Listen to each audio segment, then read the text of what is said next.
I've got to ask you some Texas-specific things if you've got a second here. I'm ready. Our governor, Rick Perry, who I've interviewed a couple of times in the past 3 or 4 days, is just steaming mad.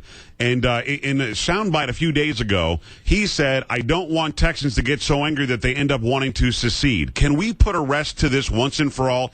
Does Texas or any other state in this great union have the right today to secede from the nation? Yes.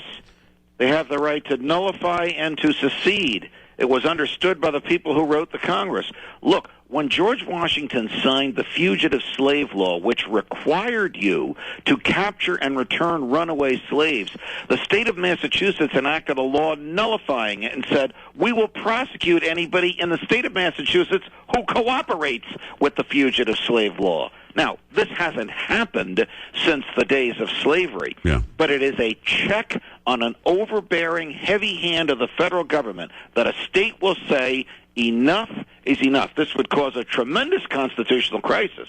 But if enough states said, we're going to call a constitutional convention, we're going to tell our people not to follow this federal law, we're going to enact a resolution seceding from the Union, the Congress would finally start to listen. Okay, what's interesting here is what I've always learned is that Texas, when it joined the Union and agreed to be annexed, that it agreed to be annexed in that it could break into 5 states if necessary to get 2 senators from each state to have more power in Washington if they weren't happy about what was going on. It also agreed, and the Congress accepted this condition, that it could leave if it wanted to. Right, but one may argue the Civil War negated that. And that's a legitimate argument to make. Right. But the law is still on the books and has never been abrogated by either party, Congress or the Texas legislature. And that's, again, there are websites about Texas secession and all this stuff, but for me, what I've always thought, what I've always learned, especially in the 4 years I've lived in Texas, was that after the Civil War, Abraham Lincoln said never again, and it seemed, I guess it's not in writing anywhere, but it seemed to me that there was an agreement among the states, yes, we'll rejoin the Union,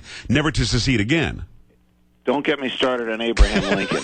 He was less faithful to the Constitution than any president in American history. That's why I read your books. 700,000 human beings because he wanted to collect tariffs from southern ports. He was no more interested in freeing the slaves than he was jumping over the moon. He decided to free them for a military measure because Robert E. Lee was getting too close to Washington, D.C. But that's what the history books say. He freed the slaves. The Emancipation Proclamation was out of his mouth, and he's always going to get credit for that.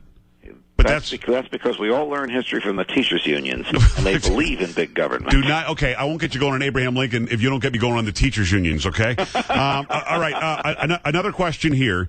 The 10th Amendment is what Governor Perry has been citing for a week and a half, 2 weeks now, that the 10th Amendment, he says that it says, and I'm not anywhere near as smart as you or him, but he says that the 10th Amendment provides that the federal government will be created by the states to be a backup system to the states, but the states shall be allowed to run their own little mini countries on their own. Is that kind of what... The 10th Amendment basically says all powers not given to the federal government are reserved to the states and to the people. And the 9th Amendment says the same thing. And the Constitution itself only gives 17, count them, 17 specific, unique, discrete powers to the federal government. From those 17, it is expanded to the monster it is today through people like Lincoln and Wilson and FDR and LBJ and all the big government presidents since him of both parties.